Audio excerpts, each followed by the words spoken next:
caras irmãs, que o Mestre Jesus ilumine as nossas jornadas.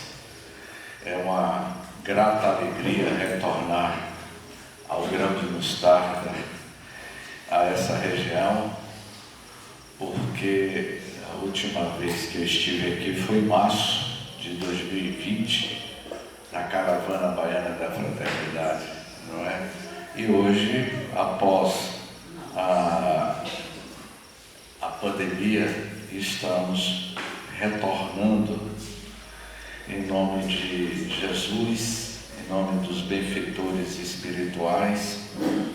Estamos aqui para elevarmos as nossas mentes. Eu não vou repetir a palestra de ontem, pode ficar tranquilo. Mas vamos comentar sobre a maior força da origem do universo, o amor como revolução. Não existe outra revolução a não ser o grande amor que o Cristo de Deus veio implantar na mente e no coração de todos nós.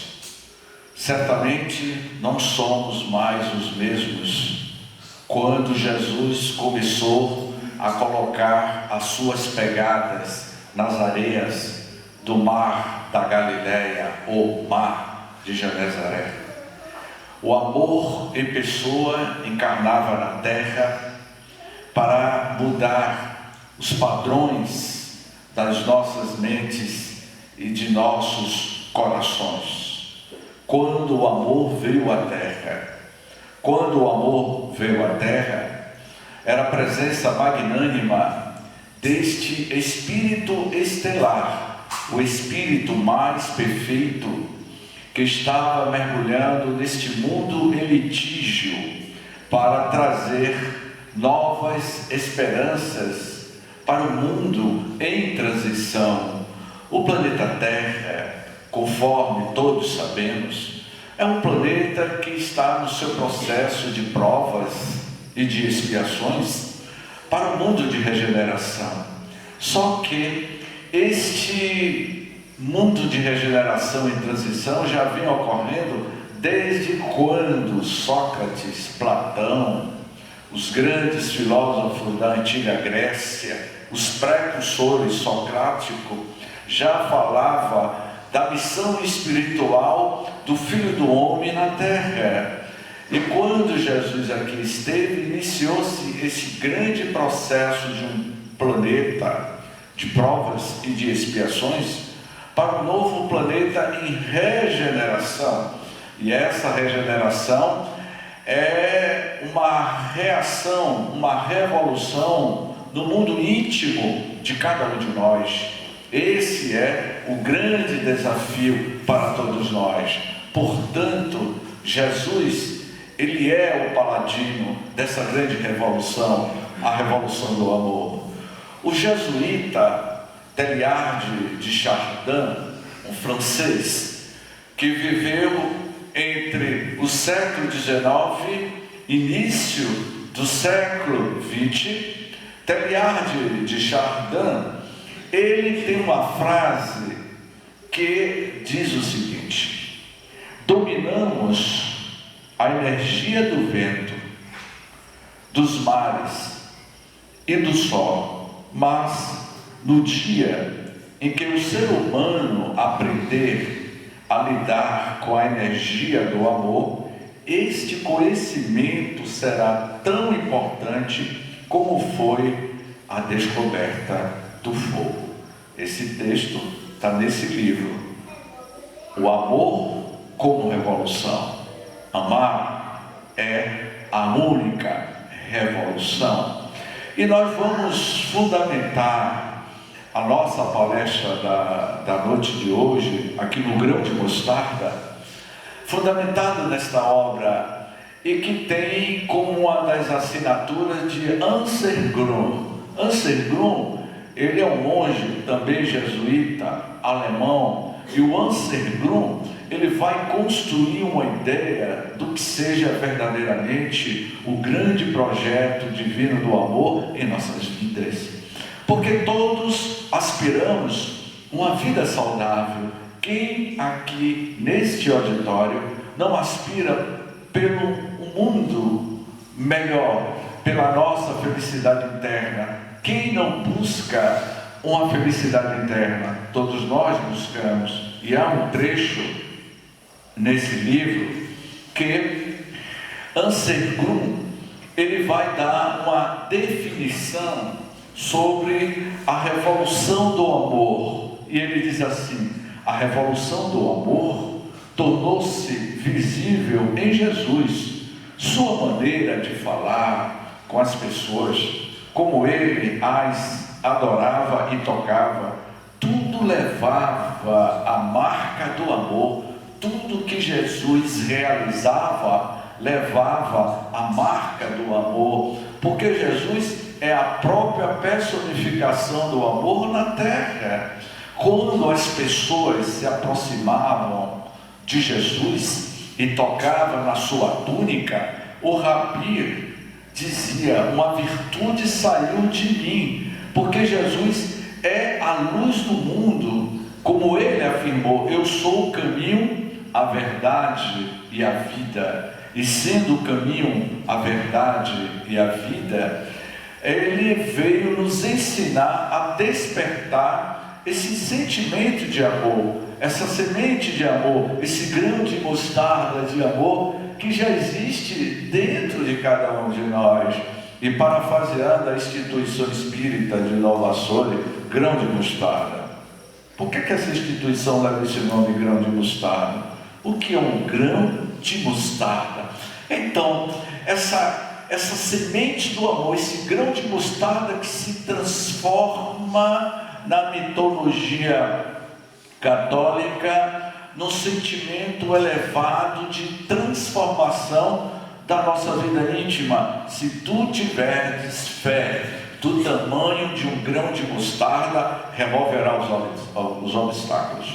E esses obstáculos é superado através do amor, deste campo gravitacional do amor que o Cristo sempre tem colaborado com o destino da humanidade. Não imaginem vocês que o planeta Terra está à deriva. Absolutamente que não. Está tudo sob o controle da égide do Cristo e dos seus diletos diretores espirituais. Como sabemos que o Cristo, ele é o co-criador em plano maior. Ele é quem arquitetou, quem construiu o planeta Terra nessa linha do tempo de mais de 4 bilhões de anos de evolução. Então Cristo está sob o comando. Não imagine vocês o que está ocorrendo na Terra está à deriva. Ninguém sob órbita da Terra, os encarnados, uma população de 8 bilhões de criaturas humanas, e mais uma população de espíritos desencarnados que, segundo Emmanuel, chega a aproximadamente 20 bilhões de espíritos desencarnados que se encontram nas esferas espirituais, nas psicosferas espirituais ao derredor do nosso planeta Terra.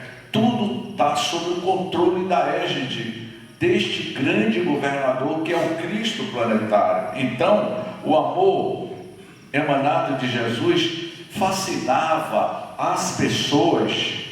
Paulo escreve essa experiência de amor com as seguintes palavras. O grande Paulo, o apóstolo da gentilidade: o amor de Deus foi derramado em nossos corações pelo Espírito Santo que nos foi dado.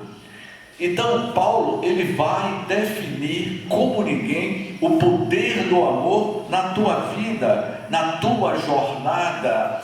Quando Dr. Saulo de Tarso, na estrada de Damasco, ele perseguindo os cristãos daquela época, Dr. Saulo de Tarso, ele tinha aproximadamente 30 anos, 30 primaveras, era um grande varão, falava 5 idiomas, além do aramaico, o grego, o latim e outros idiomas. Saulo de Tarso, ele não aceitou de hipótese alguma essa nova doutrina do carpinteiro, como era chamado. E Saulo de Tarso, na estrada de Damasco, indo a uma cidade vizinha para perseguir os cristãos, quando ele tem um alto encontro. Este alto encontro seria com o Cristo. Jesus lhe aparece em forma de luz, conforme está no livro Paulo Estevão. O livro Paulo Estevão eu considero a maior obra da literatura espírita mundial. E em primeira mão eu vou dizer, eu não vou fazer um spoiler, mas provavelmente em um futuro próximo o livro Paulo Estevão vai ser produzido um filme sobre Paulo e Estevão, psicografado por Chico Xavier. Vai ser um trabalho fantástico. Esperamos nos próximos capítulos que isso provavelmente vai acontecer, como está acontecendo agora o filme Nosso Lar 2, baseado no livro Os Mensageiros. Então, Paulo de Tarso não vai demorar muito tempo. Então, eu considero a literatura paulina de Paulo de Tarso a maior obra da literatura espírita mundial. É uma obra fantástica. É a saga de um rabino que vai ter o alto encontro com a luz do mundo. A luz do mundo lhe aparece na estrada de Damasco e lhe pergunta: Saulo, Saulo, por que está me perseguindo? E naquele momento que Saulo vê um foco de luz, Jesus irradiava a luz, a intensidade da sua luz foi tamanha que ele cai em queda redonda do cavalo, ao lado de 2 soldados, 2 centuriões que lhe acompanhavam. Tanto é que os centuriões não viram esta luz. Só Saulo de Tarso foi que viu a luz. Ele cai no chão, em queda redonda, e a sua consciência é tocada pela luz do mundo, porque a verdade é a luz divina que nos liberta das sombras interior, que ora, transitoriamente, ainda possuímos. Transitória, porque a sombra, ela é transitória, mas a luz, o amor, é a verdade. E foi essa verdade que visitou as cavernas íntimas do mundo mental de Saulo de Tarso. E ele disse: Senhor, Senhor, que queres que eu faça? E qual foi a resposta que Jesus deu a Saulo de Tarso? Vá até a próxima cidade e procure Ananias. Eu não vou contar a história do livro com 475 páginas, porque é um seminário. Eu tenho esse seminário, já fiz esse seminário inúmeras vezes, que é a manhã inteira falando sobre o livro Paulo Estevão, que é fantástico.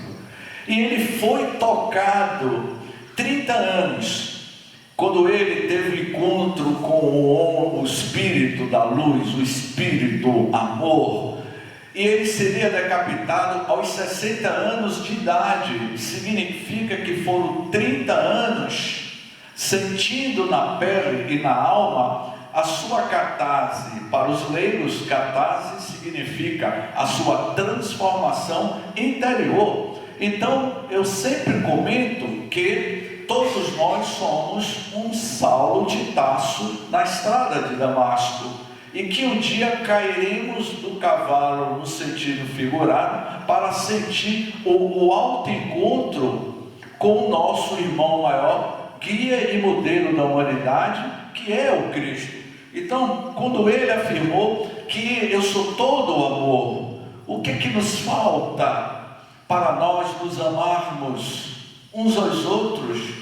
O que nós viemos buscar na noite de hoje? Paz de espírito, harmonia interior, equilíbrio emocional, prosperidade espiritual. Eu não gosto de falar em prosperidade financeira não, porque a prosperidade financeira é consequência da sua prosperidade espiritual. Se você está de bem com a vida, tudo acontece de forma tão leve, tão light, tão tranquila. Então, quando o Anselm Grün vai dizer que a essência de Deus enquanto amor, se Deus é amor, nós somos o quê? Eu sempre comento que nós somos a mais pura expressão do amor do Criador na terra. Mas por que é que nós vivemos em briga, em guerras? Por que é que nós vivemos tendo conflitos com nós mesmos? Por que é que nós vivenciamos as nossas vidas vazias, os nossos calabouços internos? E quando João, o jovem João, o evangelista, ele vai dizer que o amor no Evangelho, segundo João, é uma proposta de mudanças comportamental. Se você deseja mudar de vida e ter uma vida melhor, mude os seus padrões mentais. Não tem como eu não comentar a palestra de ontem, não é? Mude o seu pensamento. Eu só vou citar uma frase que eu falei ontem. O pensamento cria a vida que procuramos. E o que é que nós estamos procurando?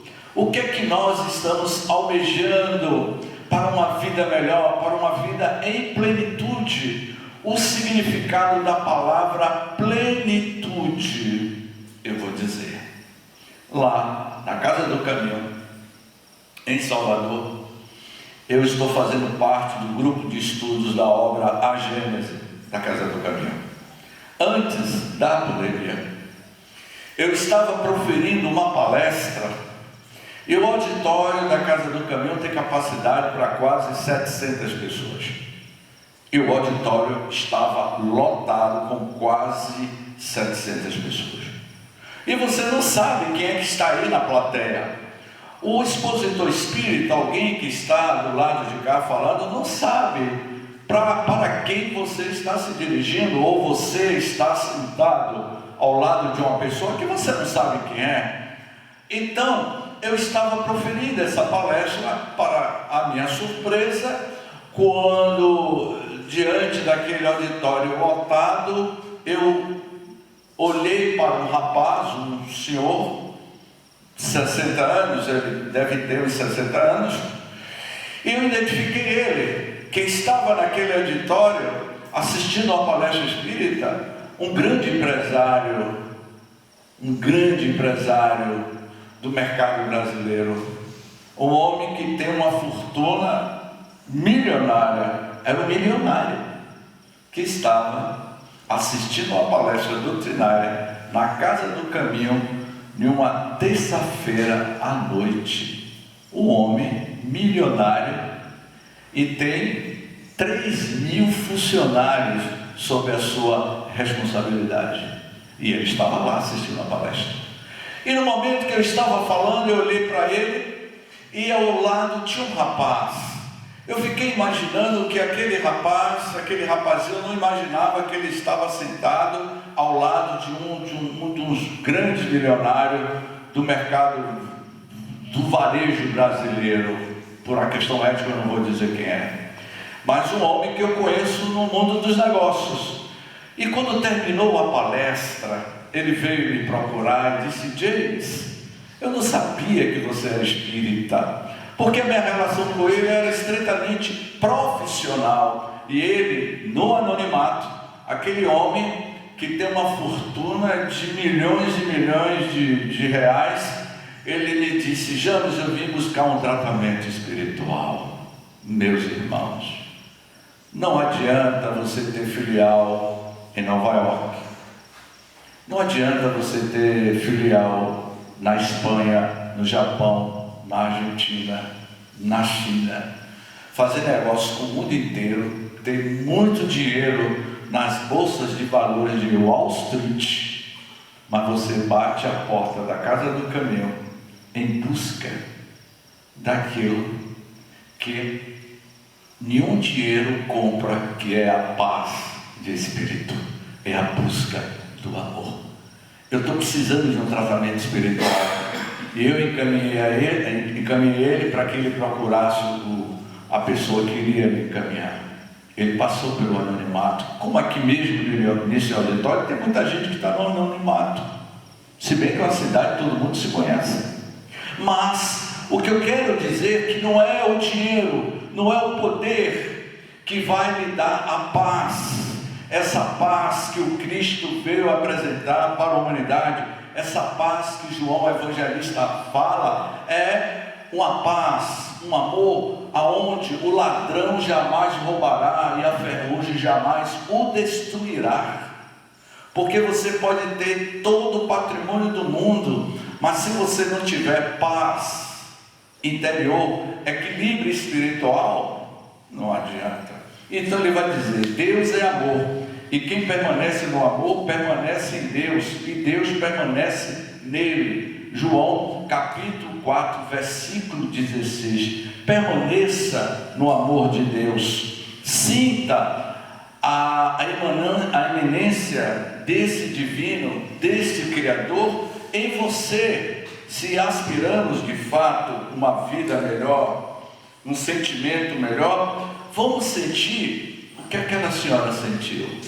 O monge Anselmo, entrevistando uma senhora, olha o que esta senhora respondeu ao monge Anselmo quando ela disse assim: mas, pergunta o monge, mas o que significa ser amor? O que significa ser amor? O que significa amar? E uma senhora me disse: eu estive meditando e de repente tornei-me amor. Não fiquei pensando em uma pessoa determinada, eu simplesmente era amor. O amor perpassou-me e atingiu meu quarto, minha família, meu gato, até chegar à natureza exterior. Senti-me ligada a todas as coisas. Eu me senti uma coisa só com o universo. Foi exatamente por isso que no templo de Delfos, na antiga Grécia, foi cunhado uma frase no templo que dizia o seguinte: homem, conhece-te a ti mesmo, conhecendo a ti mesmo, conhecerás. Poxa, não existe nada pior. Eu vou dar uma pausa para o comercial. Eu fiz uma palestra uns 20 anos atrás, na cidade de Mundo Novo, e a plateia era tudo de velhinha, tudo senhora de idade. Durante a semana, espírita. Dia de domingo ia para a missa católica, era espírita católica, uma mistura de espírita com católica. Não existe nada pior para o expositor. Eu vou até olhar melhor para a câmera. Eu cheguei nessa cidade e todo mundo de braços cruzados, e ninguém reagia. Parece que eu estava falando para uma plateia de pessoas que já tinham desencarnado, se bem que a gente realiza a palestra para os desencarnados, porque a plateia aqui, pelo que eu estou vendo aqui, o anfiteatro aqui está enorme, muitas comunidades aqui presentes no mundo espiritual nessa nossa palestra. E aí, quando eu vi aquela plateia apática, sem vida, sem nada, porque no curso de expositor que eu ministro, eu digo que a parte mais difícil de uma palestra é a introdução, para você conquistar a simpatia do público. E aí eu vi aquela plateia morta, as velhinhas tudo sem graça. Eu disse: o que eu devo fazer? Eu contei uma história de uma mulher que era católica no interior da Bahia. Ela sabia da vida de todo mundo, porque ela ficava na janela da sua casa a partir de 2 horas que ela já tinha terminado seus afazeres domésticos. ela ficava das 2 às 5 da tarde na janela da sua casa, prestando atenção na vida de todo mundo na sua pacata cidade do interior da Bahia. Claro que eu não ia dizer que era Mundo Novo. Eu disse que era uma pacata cidade do interior da Bahia. Claro que eu não ia dizer que era Nova Soio, Ribeira do Pombal, Caldas do Cipó, não é? Então, quando eu contei a história de que uma senhora morre, essa senhora morre e vai para o céu, e lá ela tem um encontro com São Pedro, e ela, muito católica, apostólica, romana. São Pedro, quando eu vivi na terra, eu era devota do Senhor São Pedro, e São Pedro lhe disse: olha, você vai voltar de novo para a terra, e eu vou nascer aonde, São Pedro? Você vai nascer na mesma cidade natal, onde você viveu durante 80 anos, e 70 anos da sua vida na janela, fazendo fofoca e tomando parte alheia de todo mundo. E quando eu contava essa história, as velhinhas tudo de braços cruzados, todo mundo apático, ninguém dizia nada. Eu disse: espera aí que eu vou botar essas velhinhas para ficar tudo serelepe no auditório. Foi quando São Pedro disse: você vai nascer de novo. E ela agradeceu, queria nascer, certamente para continuar fazendo fofoca, não é? Que você reencarna e desencarna, tem espírito que não aprende, não é? E aí São Pedro disse: porém tem um detalhe, quando os nossos mentores espirituais nos diz: olha, só que tem um detalhe, você vai reencarnar mais uma vez em Nova Soio, em Ribeira do Pombal, em Caldas de Cipó, em Mundo Novo, enfim, em qualquer lugar. Só que tem um detalhe, você vai nascer surda e muda, para que você nunca mais fale da vida de ninguém. Quando eu disse isso, sabe o que aconteceu, minha senhora? A senhora que está de máscara e que está dando risada. As velhinhas, uma começou a cutucar com a outra. Eu não disse, fulano, é melhor a gente parar de fazer fofoca. Pedro, agora eu vou começar a fazer a palestra sobre amar.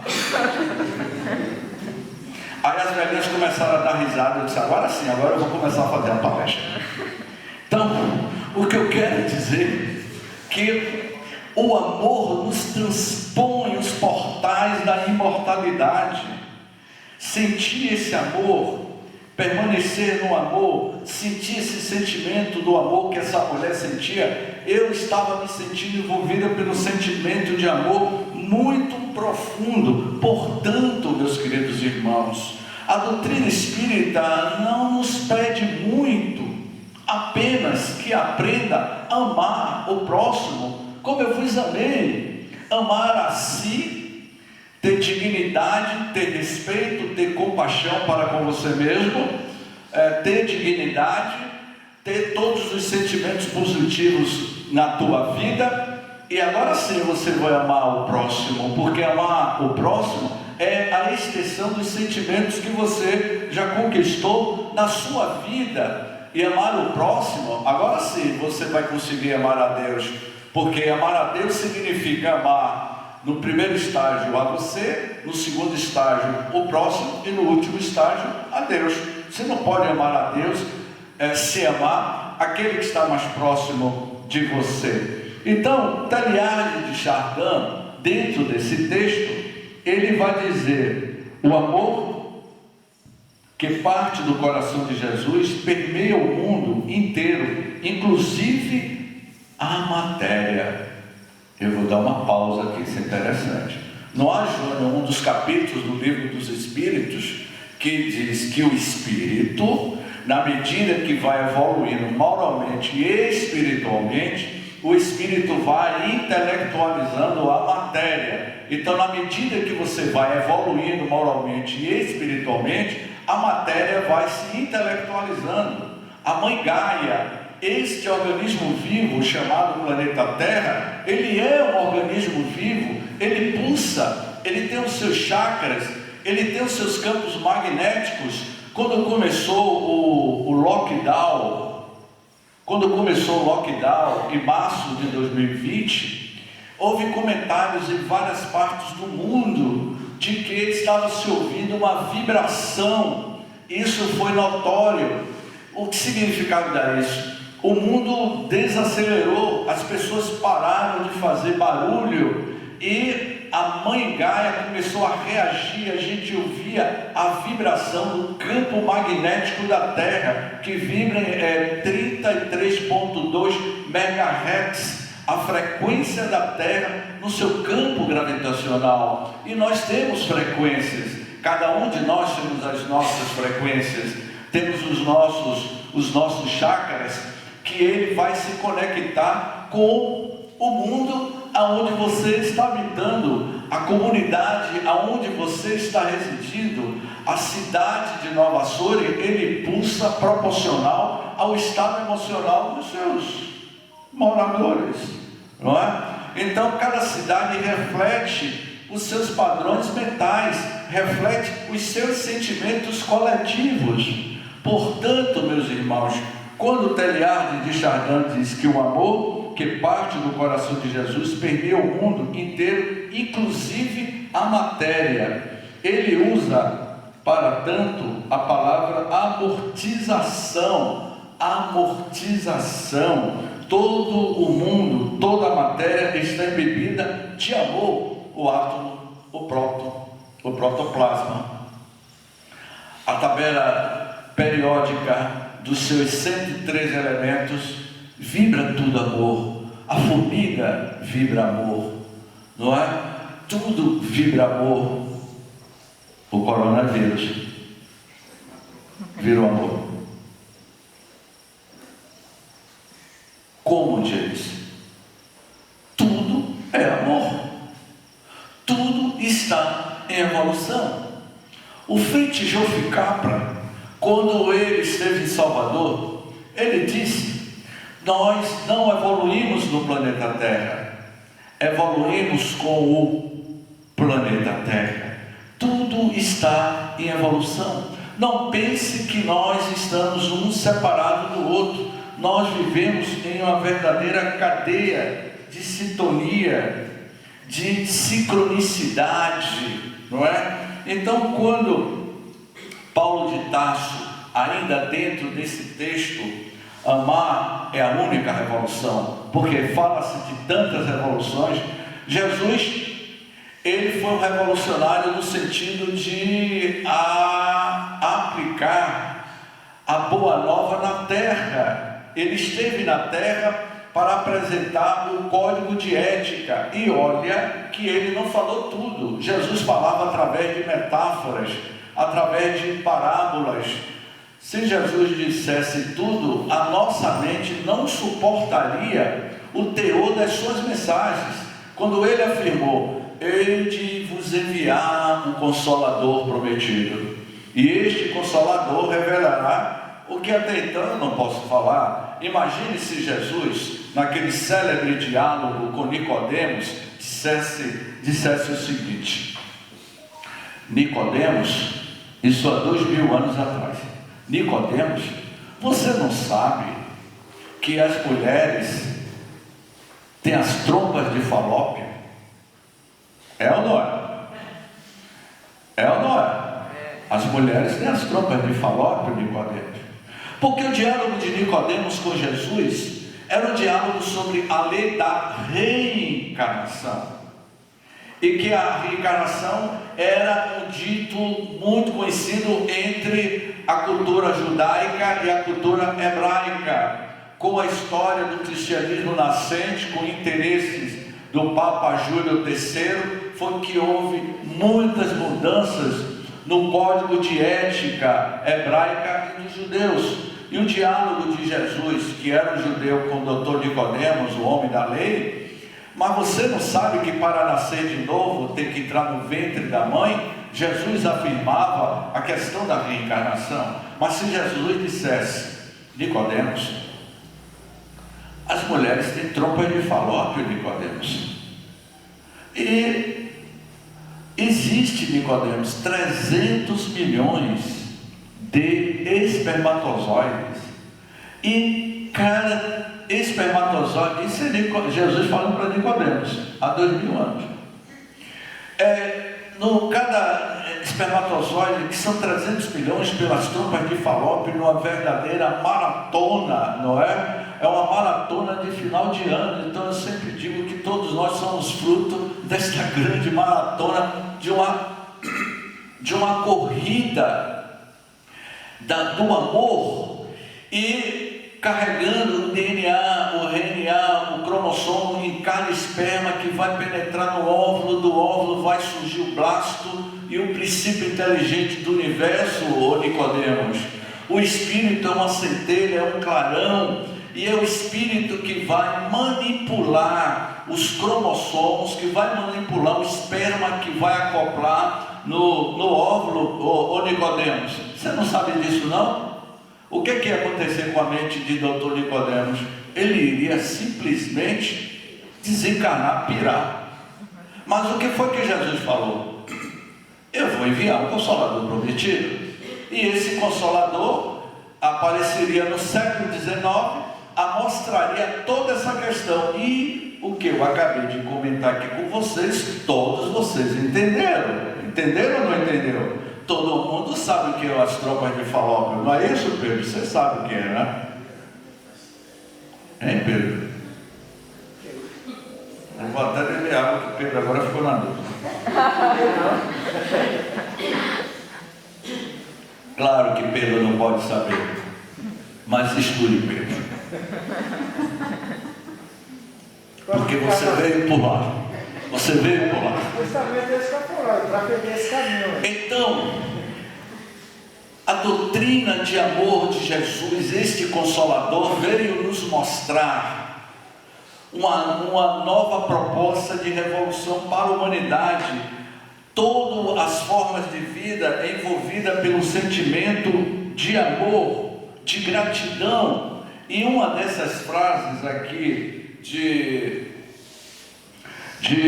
Carl Gustav Jung, ele também vai falar sobre o amor como revolução. E ele diz, não é? Que mas só é bem sucedido quando, em primeiro lugar, nós somos bem sucedidos, quando, em primeiro lugar, amarmos o inimigo que está dentro de nós mesmos. Ou seja, quando deixarmos que o sol de nossa boa vontade brilhe sobre o bem e o mal, e que a chuva de nosso amor caia sobre o justo e o injusto. Precisamos primeiro superar a cisão dentro de nosso coração, antes de nos tornar capazes de amar o inimigo fora de nós. O primeiro mandamento que Jung está dizendo, que vai corroborar com o que Jesus está falando, que o primeiro inimigo que você deve amar é a você mesmo. São as diversas subpersonalidades que existem dentro de você. Você ama a si mesmo, tenha dignidade, meu irmão, tenha compreensão, tenha compaixão, reconheça as nossas dificuldades, reconheça a sua limitação. E no momento que a gente reconhece a nossa limitação, e que a gente tenta ter aquele diálogo interior com nós mesmos, e compreender que o inimigo mora dentro de si, que são as suas personalidades, como por exemplo, teve uma época que eu morei com meus pais, isso já tem mais de 30 anos atrás. Eu morei durante 2 anos com meus pais. Quando meu pai desencarnou, minha mãe ficou sozinha e eu resolvi ficar com ela durante 2 anos, residindo com ela. Eu já fazia palestra, eu já era conhecido no meio espírita, no movimento espírita, era praticante da doutrina espírita, pregava o amor na tribuna espírita, como eu estou fazendo agora. Só que no período que eu estava com Dona Vanilda, um certo dia, eu cheguei em casa mal-humorado. Tomei banho, fui para o quarto, fechei a porta do quarto. E ela chegou na porta do quarto, porque mãe não precisa estudar psicologia analítica. Mãe não precisa conhecer as obras de Freud. Mãe não precisa conhecer Jung ou Lacan, porque mãe já é o PhD em psicologia comportamental dos seus filhos. Porque mãe já nasce com DNA da psicologia familiar. E aí ela chegou na porta do quarto: Gênesis, o que é que você tem? Minha mãe: não tenho nada não. Mas você tem alguma coisa? Porque mãe, tem hora que mãe começa a cutucar, não é? Começa, não é? Cutucar. Você tem alguma coisa? Minha mãe: eu não tenho nada não. Não, mas você chegou e não me deu uma boa noite. Minha mãe: eu não estou legal. Sabe aquele período que você está querendo ficar com você mesmo? E aí chega a mamãe, né? A mamãe que nos carregou 9 meses no ventre materno, não é isso, mamãe? E aí, minha mãe: eu não tenho nada. Você tem. Aí ela começou a me alfinetar, porque mãe, quando começa a alfinetar, é uma verdadeira cirurgia. E aí eu não aguentei, minha amiga. E aí eu estourei com Dona Vanilda. Para que eu fui levantar a voz com Dona Vanilda? A senhora, por favor, me deixe em paz. Feche a porta e me deixe em paz. Para quê? Eu provoquei a 4ª Guerra Mundial dentro de casa. E aí ela disse: eu sabia, porque mãe joga na cara e joga com conhecimento de causa. Eu sabia que você não era nada espírita, você é um espírita fajuta, você prega o amor lá fora, mas aqui dentro de casa é uma coisa, com a família, com sua mãe, olha como você está me tratando. Agora, quando você está viajando aí pelo interior, eu vou colocar Nova Açores na história. Quando você vai para Nova Açores, quando você vai para Ribeira do Pombal, quando você vai para Cipó, você fica falando bonito, mas quando está dentro de casa fica me maltratando. Não é isso que acontece? E foi isso que Dona Vanilda fez comigo há mais de 25 anos atrás. E aí quando ela disse isso, foi aí que eu fiquei com mais raiva. Aí eu disse: minha mãe, pronto. Eu fiquei sem falar com ela, de cara fechada. Era bom dia, boa tarde, boa noite. Até que um dia aconteceu o inesperado. O poder do amor de uma mãe, o poder do amor em nossas vidas.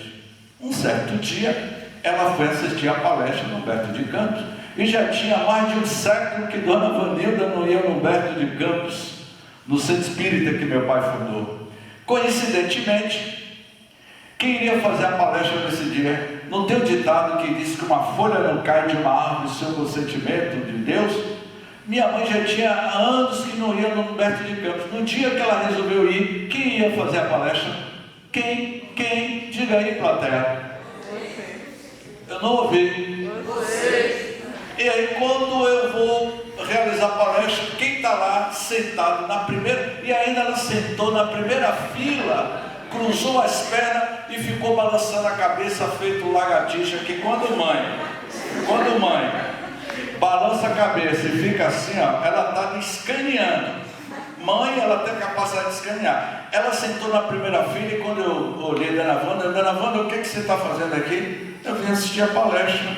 Minha mãe: a senhora veio fazer o que aqui? Eu vim assistir a palestra, mas hoje, claro, eu vim conversar com o presidente. Quando ela me disse que iria conversar com o presidente do Centro Espírita, Humberto de Campos, que era o meu amigo Dutra, eu disse: minha mãe, o que é que a senhora vai conversar com ele? Hein? O que é, gente? Calma. Aí pronto, eu comecei a palestra a falar sobre o amor e a caridade. Olha o tema que eu estava falando para a Dona Vanilda: amor e caridade. Aí foi, Pedro, que eu disse assim: meus amigos espirituais, o mentor espiritual da casa, magnetize Dona Vanilda para que ela durma a palestra inteira, esqueça. Mas não funcionou. Quando terminou a palestra, e não tem como, não é? Não tem como você, com a consciência pesada, falando de amor e caridade, e você destratou a sua mãe dentro de casa. E aí, quando terminou a reunião, a palestra, ela foi ter um encontro com Dutra. E quando a gente tem a consciência pesada, a gente fica imaginando muitas coisas. E durante os 15 minutos que ela conversou com Dutra na secretaria, eu fiquei imaginando: será que ela está me entregando, tirando a minha máscara? Porque nós utilizamos máscaras, máscaras para nos protegermos, É claro que a máscara é necessária para a nossa proteção, mas quando a gente começa a ser desmascarado, aí a gente consegue olhar para si mesmo e percebe: eu preciso mudar. Ela ficou 15 minutos conversando. Quando saiu da sala de reunião, eu disse: minha mãe, o que foi que a senhora foi conversar com Dutra? Porque era minha consciência de quê, minha amiga? Minha consciência de quê? Minha consciência de culpa, porque eu tinha destratado a Dona Vanilda. Hoje ela está com 84 anos, não é? Aí ela disse: eu vim tratada de doação de donativos. Aí eu respirei fundo. A senhora quer uma carona? Claro que eu quero. Você não vai me dar carona não? Claro, maninha. Aí eu já chamei de maninha, tentando fazer as pazes. Ela entrou no carro e disse assim para mim: meu filho, isso é um recado, essa história é um recado para todos os filhos. E a resposta que a mãe deu: meu filho, você acha que eu iria dizer o que você fez comigo dentro de casa? Eu te amo, meu filho, eu amo você, porque o amor de mãe é um amor incondicional. É esse amor que Jesus fala e que João aborda, que amar é a única revolução. Eu contei essa história para que fique bem claro que todos nós somos sujeitos a acertos e desacertos, e que nós estamos aqui para aprender a amar. Amor imbatível, amor, como vai dizer Joana de Ângeles em uma das suas obras. O amor, ele é imbatível. E nesse livro, nesse texto, o Anselm Grün, ele vai falar sobre a física quântica. Eu sei que tem pessoas aqui que não têm familiaridade com a palavra física quântica. Eu vou traduzir. O nosso corpo humano tem 10 trilhões de células. Nós somos possuidores de 10 trilhões de células. E temos 100 bilhões de neurônios. E bilhões de sinapses. Os neurônios é Nova Açores. Os neurônios são as cidades: Cipó, Ribeira do Pombal, Olindina, são os neurônios.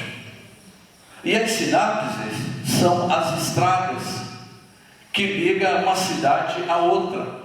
Então, quando você está amando, que você ama, que você ora, você cria caminhãozinhos carregando partículas de luzes entre uma cidade a outra. As cidades são os neurônios, e as sinapses é a estrada que liga Nova Açores a Cipó. E quando você está em uma oração, em uma meditação, os caminhãozinhos começam a carregar fótons de luzes, partículas de luzes, e mexe com a matéria física do corpo humano, que é o instrumento transitório para a evolução do espírito enquanto está encarnado. Portanto, quando o Anselm Grün vai encerrando esse capítulo, ele diz que lá no fundo da matéria predomina uma espécie de amor.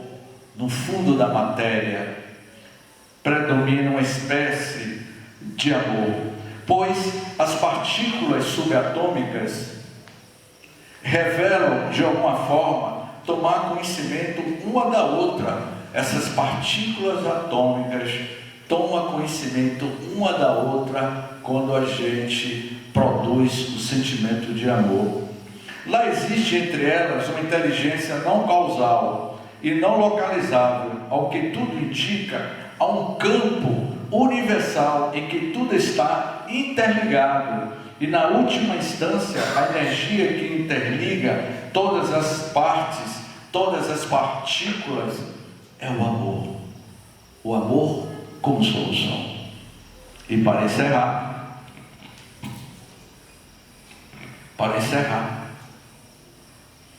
eu vou contar uma fábula do livro Conduta Espírita, de Neio Lúcio, psicografado por Chico Xavier. Havia um homem numa caverna, fétida, imunda e escura. Este homem vivia se lamentando sempre. A vida dele era pura lamentação. Até que um dia ele pediu que Deus intercedesse pelo seu sofrimento. E neste momento que ele pede que Deus interceda pelo seu sofrimento nas profundezas daquela caverna fétida e imunda e escura, Deus lhe envia o anjo da caridade. O anjo da caridade penetra aquela caverna e coloca a semente da caridade no coração daquele homem. Com o passar do tempo, o homem volta a se lamentar. Não adiantou botar a semente da caridade. Ele voltou a se lamentar da vida. E ele pede a Deus que interceda pela segunda vez na sua vida. E Deus resolve lhe mandar o anjo da compaixão. O anjo da compaixão penetra naquela caverna fétida, imunda e... Ô Pedro, o pessoal não tomou café, Pedro. Tão fraquinho, acho que é a máscara. Escura. Escura.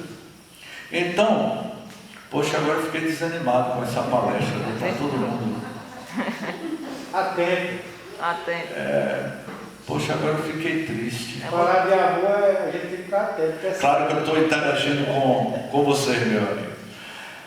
O anjo da compaixão colocou a semente na mente daquele homem, mas o homem continuou na caverna fétida, imunda e... Escura. Agora sim. Então, mas ele voltou a se lamentar pela segunda vez, foi quando ele pede, ó Deus, interceda pelo meu sofrimento. E aí Deus disse, eu vou mandar o anjo da verdade. E quando ele manda o anjo da verdade, e que a verdade penetra naquela caverna, a verdade é a luz divina. A verdade é a luz que nos liberta. E quando aquele anjo da verdade penetrou naquela caverna fétida e imunda aí, Escura. trouxe luz para aquela caverna, foi aí que o homem percebeu que aquela escuridão, aquela caverna fétida, imunda, escura, era produto íntimo. A caverna refletia o seu estado mental, o seu estado íntimo, porque cada um de nós carregamos o céu ou o inferno na nossa própria consciência. Foi aí que, não suportando a verdade, que era uma luz, ele tentou escapar de si mesmo. E é capaz, nós somos capazes de fugir de si mesmos? Evidentemente que não. Então o amor é o único remédio, é a única solução, como vai dizer Joana de Ângeles nesse livro, O Amor Imbatível Amor, e como Anselm Grün vai dizer nesse livro, O Amor como a única revolução no mundo íntimo de cada um de nós. Portanto, meus queridos irmãos, façamos uma reflexão, não sejamos inflexíveis diante da atualidade, do que nós estamos atravessando com a guerra, com as dificuldades que nós estamos vivenciando, com a pandemia, com esse estado caótico que a humanidade está passando. É necessário para as nossas transformações morais. É esse momento, sim, que necessitamos estender as mãos aos outros e caminharmos juntos. Ninguém pode caminhar sozinho, a gente tem que caminhar juntos no momento da grande transição que a humanidade está passando. E eu encerro com a frase de Filomeno de Miranda, no seu livro Transição Planetária, quando Filomeno de Miranda diz: a transição planetária é do ponto de vista ético e moral espiritual. Portanto, o amor como revolução em nossas vidas, em nossas mentes, em nossos corações. Que este grão de mostarda da parábola do Evangelho de Jesus se multiplique em uma diversidade de grão de mostardas dentro de nós. Gratidão, muita paz.